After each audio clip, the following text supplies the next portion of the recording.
Before we start, go to sashimi.cloud, sign up, and receive transcripts of interviews, announcement of future guests, and other relevant news. And now we start. Welcome back to Sashimi. For episode 9, I interviewed Mark ZNUTAS, Vice President of Go-to-Market Strategy and Operations at HubSpot. We discussed HubSpot's RevOps and how it aligns sales, marketing, and customer success. We also covered HubSpot's go-to-market strategy, which has changed drastically over the years. While many SaaS companies start with product-led growth before adding an inside sales team, HubSpot did it in reverse, which is truly unique. Mark also shared other interesting facts about the company that many SaaS operators would find tremendously useful. Enjoy. Mark, thank you very much for being on the podcast. Thanks for having me. Appreciate it. You're Vice President of Go-to-Market Strategy and Operations at HubSpot. And obviously, we're going to be talking about both things, revenue operations and go-to-market strategy. But before we start, can you please say a few words about yourself and HubSpot for people who don't know the company, if there are any in this universe? Sure. So I'll start with HubSpot. So HubSpot's a customer relationship management platform for scaling companies. And we provide front office software for growing businesses that helps them operate online. So we have sales, marketing, service, and CMS product, and we just launched an operations product, which is great. Our software is designed to be really easy to use, but it also provides some advanced features for customers. So we serve customers both big and small. As for me, I've been at HubSpot for almost 7 years now. I've spent most of my time in strategy and operations, currently in a role as VP of go-to-market strategy, and my team's responsible for developing and executing HubSpot's long-term strategy across the marketing, sales, customer success teams, and also partnering with our product team. So this is so-called revenue operations. That's what you are in charge of. Yep. My team rolls up through our revenue operations group. Let's talk about revenue operations because some people confuse it with sales operations. And it seems like people would define it differently. What's your definition of revenue operations? Yeah, so revenue operations is an org design. It's picking up a lot of traction in the industry. Traditionally, ops groups have been aligned to functions. So you'd have your marketing ops team, your sales ops team, customer success ops teams servicing their particular function.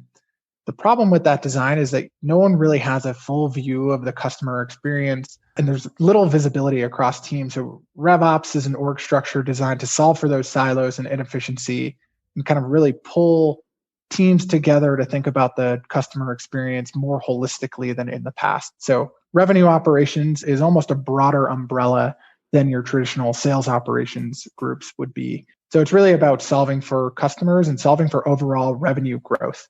We know that kind of different parts of the company need to be working together, not working in silos. Is it something that you just recently came up with, or it's something that a HubSpot had from the first day? It is recent. So HubSpot started, I can go way back. So I started in sales operations actually in 2014. HubSpot didn't have revenue operations at that point. We were aligned by function. So we had sales ops, marketing ops, customer success ops. And the business just really changed over the course of the last 5 years or so. And all of these functions just came so much more intertwined with one another. We saw that marketing wasn't just responsible for generating demand for our product and new business. They were also responsible for engaging with our customers. And sales was selling not only to new prospects, but also to existing customers. And our customer success team was responsible not only for retention, but also for engaging with customers pre-sale. So it all started to kind of blend together. And we realized that if we wanted to make progress and really solve for our customers, we couldn't set our teams up just in a function that just inherently didn't see kind of that full picture. So we moved to revenue operations at the beginning of 2021. So it's actually a very new concept to HubSpot and really new to the industry too. What was the steps? Somebody just announced that, hey, you 3 departments going to be working together. Figure out. Is it the typical scenario? It happened more organically than that, actually. In this role where I was thinking about how marketing, sales, and customer success fit together, I was doing that as one person. And then we realized hey, there's some value in actually thinking across these teams and understanding, if we make a change in incentive to our customer success team, that might have ripple effects to the way sales interacts with customers, and just having someone who can kind of see that full picture added value. So it happened more organically. I was in this role working for Brian Halligan, our CEO, when he was the interim chief customer officer at HubSpot. And we found that there was a lot of value in kind of connecting those dots across teams. So I was in that role as just, one person IC type role. And then we realized we should probably move our org in this direction and balance the needs of functional teams and the operations teams that support them with more of that kind of full view of the customer experience and full view of the business. So it took a little while for us to get there. We're still in the middle of the transition. We're trying to figure out what should sit within functional teams and what should be more centralized. It's this constant push and pull. You certainly get benefits of centralizing more in terms of efficiency and understanding that full end-to-end customer experience, but there also are some downsides in that you lose some of the subject matter expertise that you would get if you were aligned to sales, marketing, or customer success. So we're trying to strike the right balance there. My guess is there is a lot of legacy siloed processes that came from old way of running those departments. How did you guys change it? Yeah, it definitely took some unwinding. And I would say we're still on that journey of operating more as one cohesive unit rather than teams that support just functions. So we're still on that journey. We are certainly not 100% of the way there. And the technology that we use is actually a really good example of where you can get leverage by creating a revenue operations team. And one example that I have is with our sales and customer success teams. They both need to manage a pipeline. Sales needs to manage their deal pipeline. Customer success needs to manage their customer pipeline. We thought about building that technology in HubSpot completely differently in the past because we're approaching it through that functional lens. And now we're thinking about how do we build the right platform so that sales can manage their deal pipeline, customer success can manage their customer pipeline, and it's effectively the same thing. It's somewhat different ingredients to manage a very similar process. So that's where we're seeing a lot of benefits of moving to the RevOps model. We can start to identify where there are commonalities across marketing, sales, customer success, and build solutions.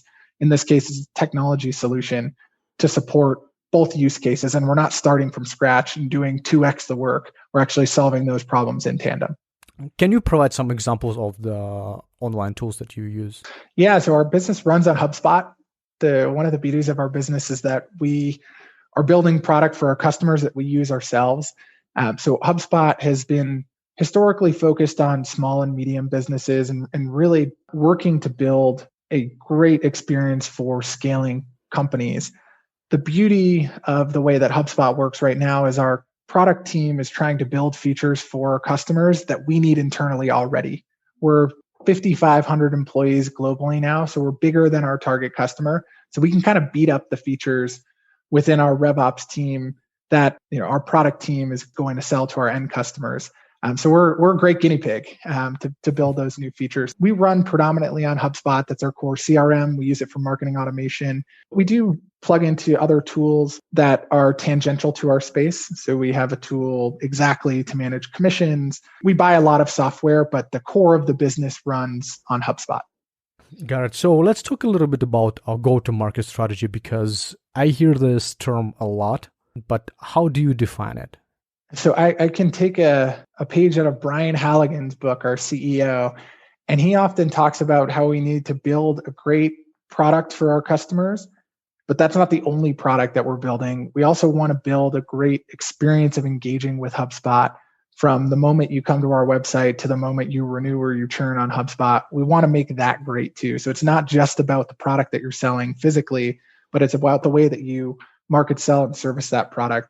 So that at its core is really what I think about when I think about go-to-market strategy. It's how do we make sure we are targeting the right set of customers and we're building an amazing experience for those customers. We think it's a real competitive advantage. It's not just about the product that you're building, but the way that you're kind of interacting with those customers too. And I believe back in the day, unlike some recent startups, HubSpot started with outside sales, rep reaching out to companies, and then somehow you guys decided to build product-led growth strategy. Is this fair to say?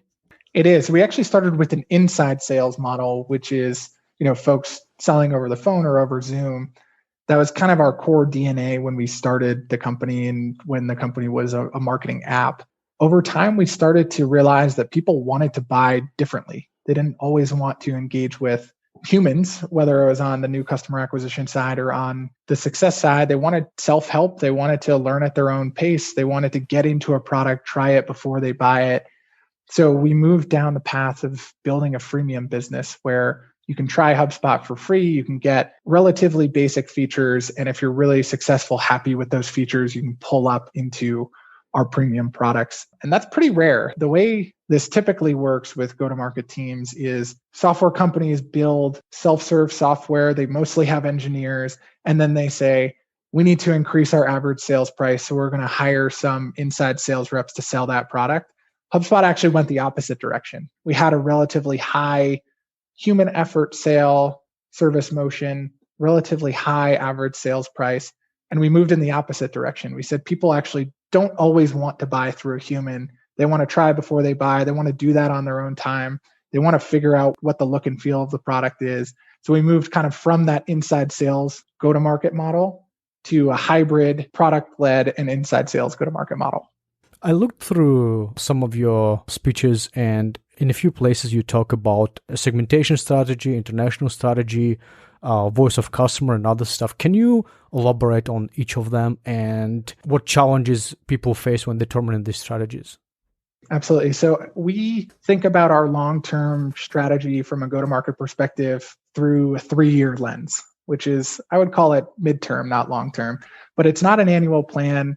It's not a 10-year plan. It's something that's achievable, but also far out enough in advance to the point where we can make real transformational change rather than incremental change. So we look at long-term planning through a 3-year time horizon.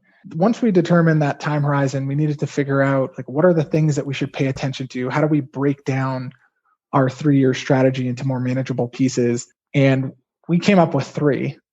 The first is segmentation. So which customers should we target? How do we create a great experience for them? Second is country. What markets should we think about pursuing? And how do we make sure we're creating great experience for customers there? And then last is partner. How do we see partner interacting with the HubSpot ecosystem? So step 2 is kind of what are the more manageable pieces that we can break our go-to-market down into?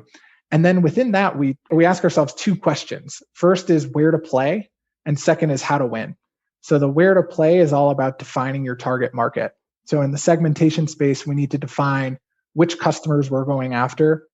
Good example in HubSpot's world is we're built for scaling companies. We're not building for the Fortune 500. So we can kind of take our target market down a little bit.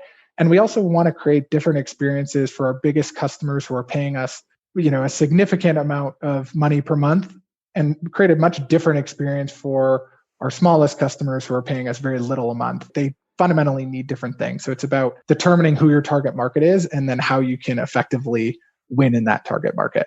Talk to me about the voice of customer. Yeah, the voice of the customer is a team that's existed at HubSpot for 2 or 3 years now.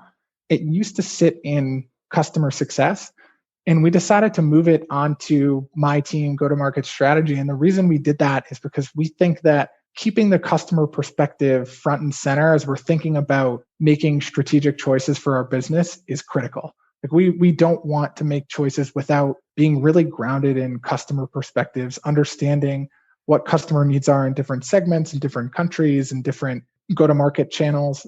They really kind of keep us honest at HubSpot, and they keep us honest in that we want to make sure that the customer point of view is always present when we're making big decisions. And that team really effectively helps us do that. One thing I had in mind is to have this kind of mental exercise of going through the defining go-to-market strategy for HubSpot, step by step. And I'm wondering if you could take us back to the time when you guys just start implementing it. What steps did you guys go through? You said first was the segmentation. What goes into it? Who does this research? How do you test it, and etc.? That's a great question. We do a lot of research, and I would say there's 2 buckets of research. One is more qualitative. So the voice of the customer team is on our go-to-market strategy team. So they're a great resource to help us dig into customer problems in different spaces. So with the segmentation example, we needed to figure out how do customers want to be marketed to, sold, and serviced in different segments of our target market. that's one input that we get, the customer input. And I would say that's probably the most important input that we get. My team is also a team of fairly analytical folks, and we dig into things like, what's the size of our target markets in different spaces? So how big is the target market in the 1 to 5 employee size space versus the 5 to 1,000 employee size space within segmentation? Second, how is the HubSpot business performing in different segments? Do we have any segments of our target market that have stronger economics, are more efficient to sell to, service to? Are there any segments that are growing faster than others? So there's kind of a balance of qualitative information that we're getting mostly through customer inputs, but also through sales and service inputs. I love getting inputs from those teams. I used to sit with those teams, and they gave me all kinds of interesting information about what was going on with our customers and how we could do better to more effectively meet their needs. And then that quantitative piece, which is really about market sizing, how big are the opportunities, where are we performing well today, and then if possible, a forecast into where we think the opportunity is going. So to the extent possible, we like to look at, we call it moving from hindsight to insight to foresight. So we're trying to drive more and more of our business towards having strong foresights. So that's segmentation, right? That's segmentation. Yep. We take a pretty similar approach in country. We talk to customers, understand what's going well, what's not going well. We look at what's the size of markets, software spend in the next 3 years. 80% of it is actually projected to come from just 10 countries. So the vast majority of spend in software is actually pretty limited. So looking at market opportunities, and then again, looking at HubSpot's business, how fast are these install bases growing of our customers? What are customers saying about the experience there? We track NPS pretty closely. We look at what's marketing demand look like? What's the sales funnel look like? We look at a whole bunch of metrics. And in terms of partners, you mean you select certain partners to work with? On the partner strategy? Yeah. That one was a little bit more about how do we think about the role of a partner in HubSpot's ecosystem. And with different companies, you have different expectations on partners. In some partner programs, the expectation is partners are a servicing channel. So you acquire customers, and those partners are effectively the ones who manage the relationships with customers and show value through a service relationship. Other partner programs are really defined by how much you can resell the software product. And then you have some companies who are kind of a hybrid of those two. That's been a long-standing debate with HubSpot. We have an amazing partner community of 6,000 partners. They provide value in a number of different ways at HubSpot. We mostly measure their value as it relates to resell. And we think that there's a way to think about the value of the partner ecosystem a little bit more broadly, not just about reselling HubSpot, but also making our customers really happy. So measuring things like engagement with customers and retention. So that was really about what's the role of a partner? How do we see them improving the customer experience, and where should they fit into like the broader customer lifecycle? HubSpot as a company changed quite a bit. I remember back in the day you were known as a purely marketing-focused software, but now it's more of the complete package. Were you part of the team when they were deciding to go this route? I was. So I started HubSpot in 2014. At that time, HubSpot was just a marketing app. So we had one product. It was a marketing product. It was a great product. It's still one of our strongest products. And at that point, we decided that we wanted to think about what the next chapter of growth looked like at HubSpot. And one of the very natural places that we could move into was CRM, because we were holding a bunch of contact data already with our marketing product, which is effectively the foundation to build a CRM. You're collecting customer data, contact data. So we moved into a world where we started thinking about CRM. At the end of 2014, we launched HubSpot CRM, and we actually carved off a small team that worked completely autonomously to build HubSpot CRM, market, sell, service it.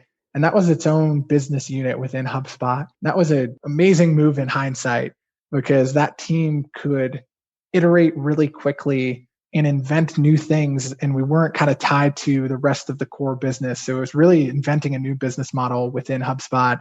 And that team was really kind of pioneers in terms of moving HubSpot towards this freemium model, learned a lot about that motion. So we launched the CRM, and at the same time we launched the freemium product. Those two innovations kind of came together in HubSpot's history. When you look back at the whole transition, what do you think was the most challenging thing? And were there any people inside of a company thinking that you should stick to marketing because that's what you're known for?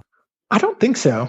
I don't think anyone didn't buy in on the vision. I think everyone was sold that every great company starts as one product and they find ways to expand into adjacent areas. I think CRM was just a very clear adjacent area for HubSpot to move into. I would say the execution was actually significantly harder.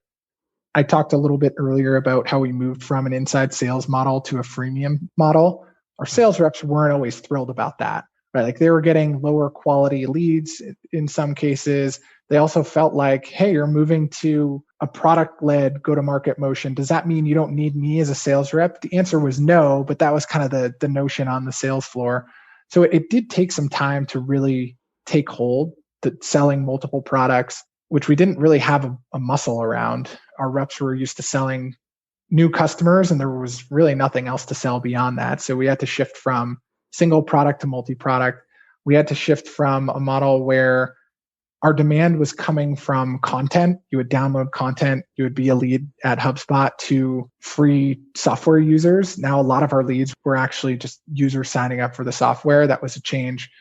And then moving from that inside sales motion to a freemium motion that's supported by inside sales. Those three, I would say, were probably the biggest hurdles to get over. And it took us years to get there. I would say now our freemium model is very dialed in. I think our sales team understands that they're not going away anytime soon, that we need them. They're critical. But freemium is a great way to get customers to start using software before they engage with sales, which actually makes those conversations richer. That's great. And I hope other listeners who are thinking to go through the same transition would find this very useful. Mark, thank you very much for your time. I appreciate it. Of course. Thanks for having me.